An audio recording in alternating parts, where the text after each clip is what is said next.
الحمد لله نحمده ونستعينه ونستغفره ونعوذ بالله من شرور أنفسنا ومن سيئات أعمالنا من يهده الله فلا مضل له ومن يضلله فلا هادي له وأشهد أن لا إله إلا الله وحده لا شريك له وأشهد أن سيدنا ومولانا محمدًا عبده ورسوله أما بعد فأعوذ بالله من الشيطان الرجيم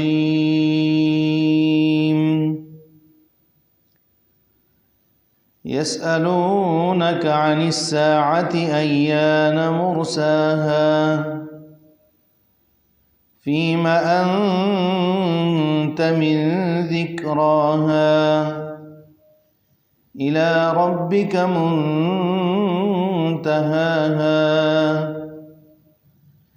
إنما أنت منذر من يخشاها كأنهم يوم يرونها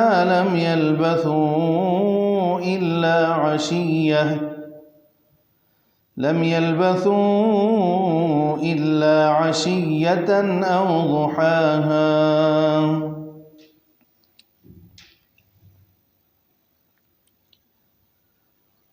د قیامت علامات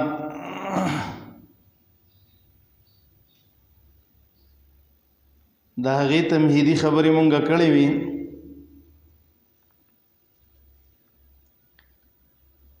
او قیامت زما عزتمندو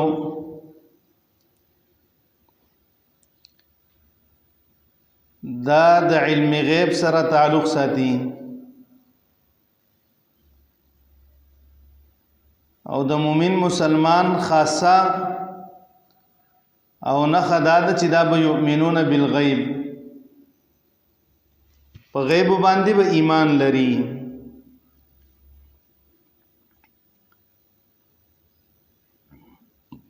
رسول الله صلی الله علیه وسلم د قیامت تفصیل بیان کړی دی قرآن مجید کی اللہ سبحانہ و تعالی هم سنخی ذکر کړی دی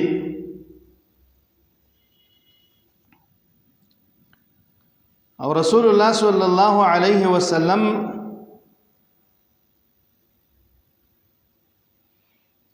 تفصیلی خطبه په دی باندې ورکړی دي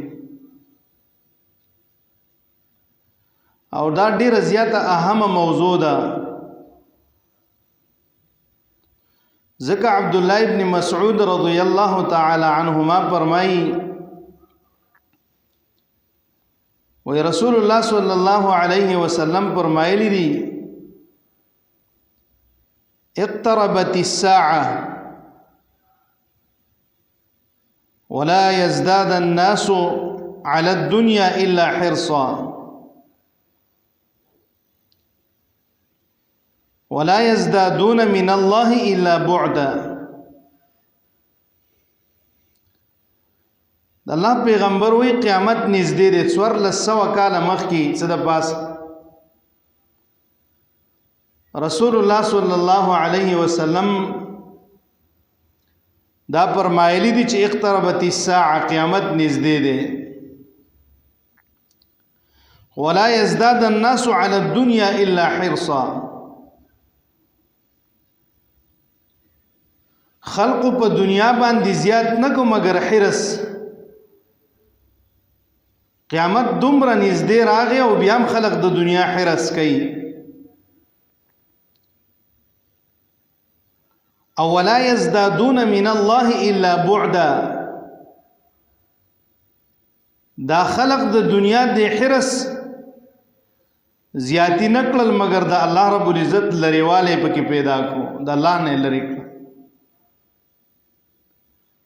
نو رسول الله صلی الله علیه وسلم دا فرمایلی دي چې قیامت نږدې ده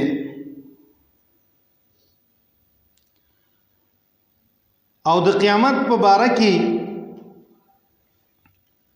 دراتلو ډېرې نښې رسول الله صلی الله علیه وسلم ښودلي خدا علامات د قیامت د دې د بیانولو نه مخکې یو څو خبرې ډېرې ضروری دي یو د قیامت راتګ دا درې څیزونو باندې دي د علامات د قیامت درې دي یو ته قیامت صغراوي چې هغه هر انسان کله وفات شي فاذا برق البصر وخسف القمر وجمع الشمس والقمر سترګې برګې شي او د ځنکدن حالات بچاراله نو بس د قیامت نخې شروع شي بس دا د قیامت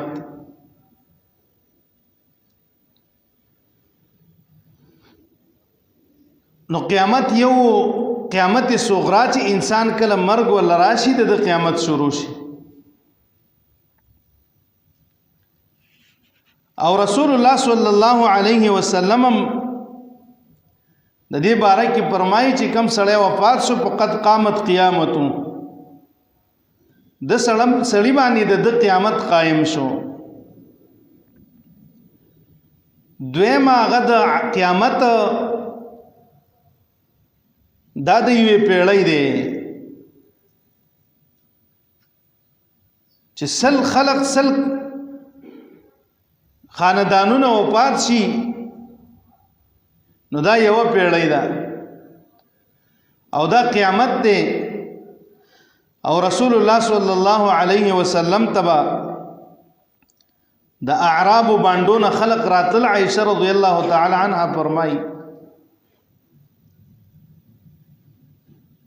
او تپوس په دې باندې چانو کاو ناشنا تپوسونه به کول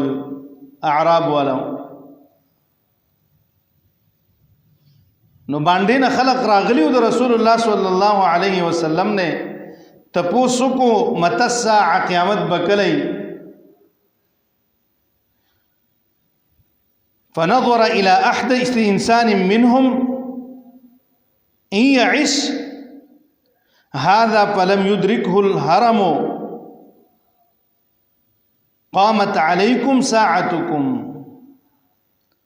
رسول الله صلی الله علیه وسلم نے تپوسو کو چې قیامت بکلی رسول الله صلی الله علیه وسلم فنظر الى احدث انسان منهم یو کشر او کم عمر والا انسان ته پاغي کې وکتل او دا به ویل کچرته دې سړی له الله جون ورکی او دبل خپل بډاواله مونډل نه قد قامت علیکم ساعتکم پتا سو باندې واستاسو قیامت راغلی مشران تاسو خود دومره عمر یې شپېته کال او 50 کال عمرونم دی او دا د 1500 دا 300 کالو نوجوان چی بډاوالی ته رسی بډاواله ویلا مونډل نه بس پتا سو به قیامت راغلی نو یو قیامت دا د پیړو دی مشران وفات شي شاته پسې کشران راځي بیا غو پات کیږي نور کشران راشي هغه بوډاګان کیږي نو دویم قیامت دا دی او دریم قیامت کبرا چې غټ قیامت ورته وي چې خلق به د قبرونو نه راپاسي او میدان محشر ته رواني دغه قیامت کبرا دی او د قیامت په باره کې انسان ته ډیر زیات پوهه زکه پکار د چورته وی چې ډیر سخت منازل او مراحل په دې انسان باندې را روان دي او د دې قیامت په باره کې هر یو نبی خپل امت له يرولې دی چې ګوره قیامت به راځي او په قیامت کې به ستاسو نه الله سبحانه وتعالی دا تپوس کوي دا به کوي او هر یو نبی امت ته دا خبره کړې ور رسېدلې ده ځکه قرآن کې الله فرمایي چې کله انسان را پاسي نو الله سبحانه وتعالی ورته وي الم یاتکم رسول منکم دی کافر ته وي یتلون علیکم آیاتی تاسو ته زما داسې څوک استاد او پیغمبر نو راغله زما آیاتونه تاسو ته بیان کړی وي نو دا به هر یو نبی دا رسولی دی او دا پیغامات دی هر امت ته رسولی حتی چې رسول الله صلی الله علیه وسلم راغلی اخیره او بیا په قرآن مجید کې تقریبا د قیامت 22 نمونه ذکر شوي دا ډیر کثرت د اسماء او دا کثرت د نمونو زیاتواله د نمونو دا په دې خبره دلیل دی چې انسان غوړي د سي عظیم ورځ ده او د هر یو نوم د قیامت سره خپل یو تعلق دی لکه قرآن مجید کې ورته یوم القیامه ویل شوی قائمیدون کې ورځ دا به قائمیږي لازمی یوم الساعه ورته ویل شوی دا زر راتلون کې ورځ زر داسې اچانک برازي چې یو سړی به په دې شونډو باندې نیولي او ګډ به تلانه کړي قیامت براشي حدیث راځي هغه پي به پاتې شي کپړو کې به غز ور کړی گاګ سره به خبره کړی لا قینچی به په لګولې نه قیامت براشي کپړې به پاتې شي دا سه اچانک برازي او دریم نوم یوم الحسره دا افسوس ورځ ده خلق بوئی کاش لولا اخرتنی الى اجل قریب فاصدق واکم من الصالحین الله لګي ورځو د پاره دنیا ته واپس لېګلې وي ما به صدقیم ور کړې وي زبد نیکانو خلقو په مجالسو کې ممکن استلې ما به د جمع پابندي به مم کوله خلق می پرې د دنیا ته لېګلې دی به افسوس کوي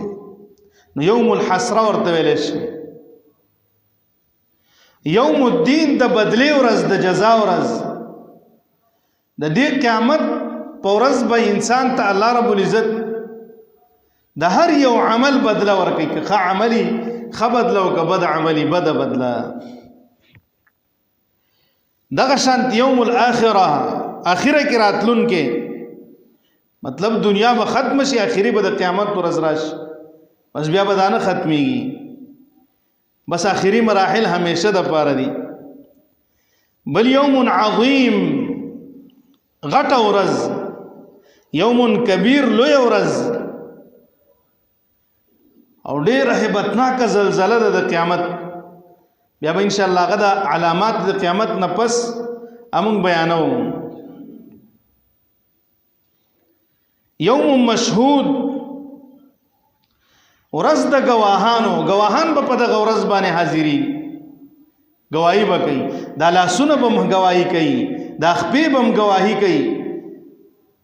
وجلودهم دا چمړې به گواہی کوي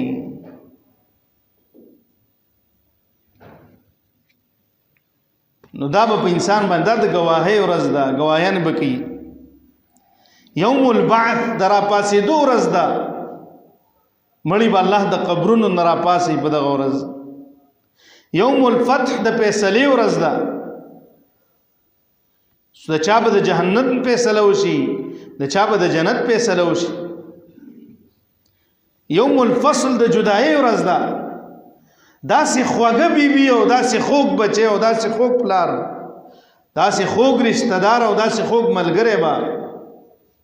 په دې ورځ باندې د یو بل نه جدا شي يوم يفر المرء من أخيه وأمه وأبيه وصاحبته وبنيه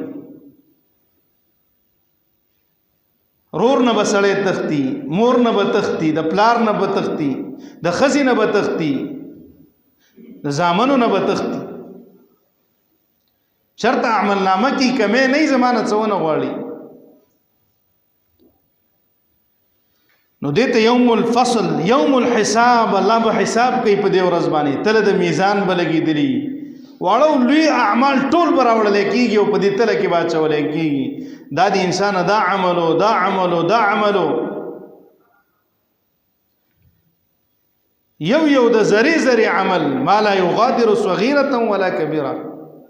زما دي عمل نامې له څه شوي دي وړو غټه خبره یې ونه د پرخي الا احصاها را جمع کړی دي ووجدوا ما عملوا حاضرا هغه ټول اعمال د دنیا چې څومره کړی هغه به حاضر وي مخې ته به یار دا عمل مې کړ یار واقعي دا خو ما دې ځکه دروغ ویلیو دې ځکه مې غیبت کړو دې ځکه مې بدې خبرې کړې وي دې ځکه مې رښتیا ویلیو دې کې مې واقعي دا نیکی کړې و دې کې مې دا بدې کړې و دا ټول خبرې به الله سبحانه و تعالی مخې ته ورته کېدي چې دا دي دغه شانتي یوم الطلاق د ملاقات ورځ داسې خلق به چې د الله سبحانه و تعالی سره ملاقات کوي د قیامت په ورځ او د ټولو عظیم نعمت به هم دغی یوم الطلاق د ملاقات ورځ او بل نوم په قران مجید کې یوم الازفه نږدې ورځ د نږدې وما يدريك لعل الساعه قريب پیغمبر تا ته صفته دا شاهد د قیامت ډیر نږدې ذکر ان شاء الله نحو کې به بیانو په نحو په قیامت کې د ټولو نه اولنۍ نښه د پیغمبر صلی الله علیه وسلم را مبعوث کېدل د دنیا ته او دویمه نښه د دنیا نه تللی وما يدريك لعل الساعه قريب کې دې شي قیامت د نږدې خو چاته د قیامت علم نشته علم غیب دا خاصه صرف د الله دا پیغمبر تم د دې خبرې پته نه دا غي نخي مونږ او تاسو ته خودري خدا سي چاته پته نه لګي دا خلک کسي په سوشل میډیا او غیره باندې دا ورکي چې په 2030 کې به قیامت راځي او پلاني کې دا انتهایی سخت ګناه ده په خوا یو سیس چلیدل ول 2012 کې برازي دا سيزونه دا الله خاصه ده او الله سبحانه و تعالی په دې باندې پويږي قیامت به کله راځي نو نږدې ورځ د یوم الازفه یوم التناد دا وازونه ورځ دا وازونه ورځ په دې ورځ باندې خلق اوازونه کوي دا کافر به وي لګ لګي وبخره باندې راتوي کوي کنه دې جنت ډیر تګي شوی وو اوازونه به کوي جهنميان با وازونه کوي او دغه شانت یوم الجمع دراجمه کېدو ورځ ده دا ټول انسانان د دنیا چې دی الله سبحانه و تعالی به یو میدان تراجمه او حساب کتاب به شروع شي یوم علیم دردناک ورځ ده دردناک ورځ یوم الوعید درټنی او د سزاګانو ورځ ده یوم الخلود د همیشوالي ورځ د قران مجید کې ورته دانو ویل شي یوم الخروج د وتلو د قبرونو نورز ده الله به د قبرونو د انسانان په دغه ورځ باندې را پاس الواقعه واقع کیدون کې ورځ ده بل نو مرته یوم التغابن د نقصان ورځ ده انسان چې کله بد عمل دنیا کې کړي دا انسان نقصانی دی نقصان ځان تکړه آخرت کې ورته نقصان ملاوي دغه شانتي یوم الحاقه الحاقه ما الحاقه حق ورځ د حق دروغ او شک په دې کې چرتم نشته قیامت برازي او یوم عسیر سخت ورځ ده یوم عبوس د تندید تروي دو ورځ ده په دغه ورځ باندې په سړی باندې ډیر غم او تکلیف وي دا تندې چې د سړی د ډیر تکلیف نه راتریو شي دا راګونځي شي دا به د قیامت په ورځ او دغه شانت یوم ثقيل درنه ورځ د درنه ځکه اعمال د انسان چې څومره دیم اغمره په دې سړی باندې بوجي او هر سړی به حدیث کې راځي د خپل اعمال مطابق په خلو کې ډوبي یوم القارعه ټنګون کې ورځ ده دغه شانتی یوم الحق رښتیا ورځ ده، حق ورځ ده. الطامة الکبرى د سختو غټو غټو مصیبتونو ورځ ده. الصاخه کڼونکې ورځ ده، او الغاشیه پټونکې ورځ ده. الله په خپل عذاب کې دا انسانان را پټ کې دا کوم چې بد اعمال کړي نو پټونکې ورځ ده. او یوم الاخر ورځ رستنی ده. دا 32 نمونه په قرآن مجید کې الله سبحانه و تعالی ما ته ذکر کړي. او د دې 32 نمونو مقصد هم دا دی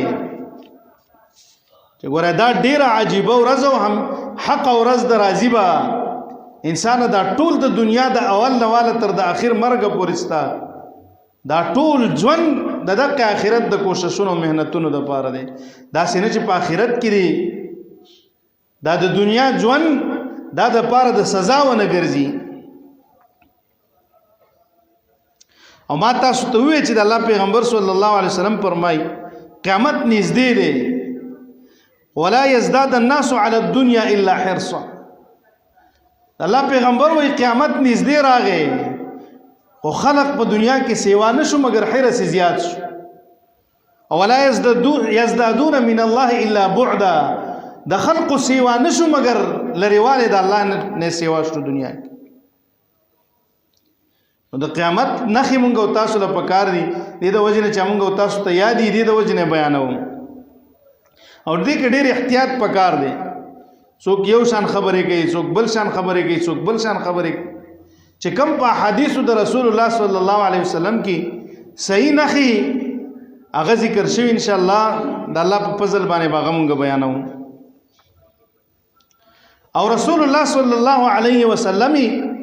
مکمل تفصیل بیان کړي. حدیث کی راضی ابو زید عمر ابن اخطب رضی الله تعالی عنہ فرمائی وصلى بنا رسول الله صلی الله علیه وسلم الفجر. مونږ رسول الله صلی الله علیه وسلم د سحر منځ وکړو. وصعد المنبر منبر ته وختو فخطبنا حتى حضرت الظهر. مونږ ته خطبه راکړه تر دې چې د ماسپخین وخت راغی. مونږ ناستو صحابه کرام وایي دومره اوږده خطبه رسول الله وکړه چې د ماسپخین مونځ ته ورسېد. مونږ تاسو چې 15 منټه لیټ چې بیا غړی ته ګورو یاره ټیم را باندې لیټ شوی ځکه دا خبرې درنې لګي. او صحابه کرام ګوره ټول ورځ ناست شوي دي. دې ته وګوره حدیث. مونږ ته خطبه راکړه او د ماسپخین مونځ راغی. فنزل راکوز شو فصلى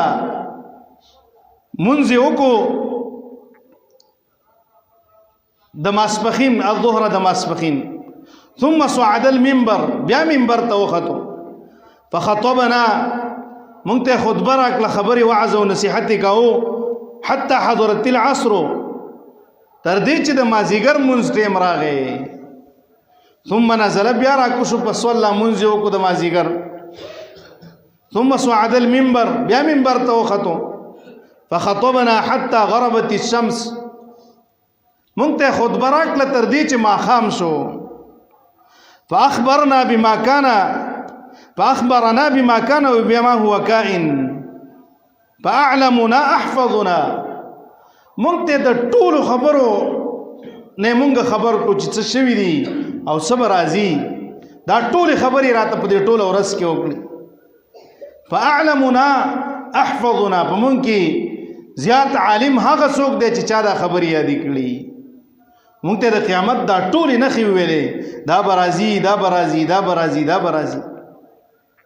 بل روایت کې راځي حذیفه ابن الیمان رضی الله تعالی عنه پر روایت باندې دی وقام فينا رسول الله صلى الله عليه وسلم قام فينا رسول الله صلى الله عليه وسلم مقام ما ترك شيئا يكون في مقامه ذلك إلا قيام الساعة إلا حدث به حفظه من حفظه ونسيه من نسيه. حذیفه ابن الیمان رضی الله تعالی عنہ فرمایي و رسول الله صلی الله علیه وسلم په مونږ کې ودرېدو او مونږ ته خطبه راکړه ما ترک شیئا یکون فی مقامه ذالک داسې یو څیز هم نو چې رسول الله صلی الله علیه وسلم پرېښو د وجه نه صحیح نښې د قیامت دا زده کول او یادول ډېر ضروري دي ځکه موږ به تیارې د آخرت دپاره کوو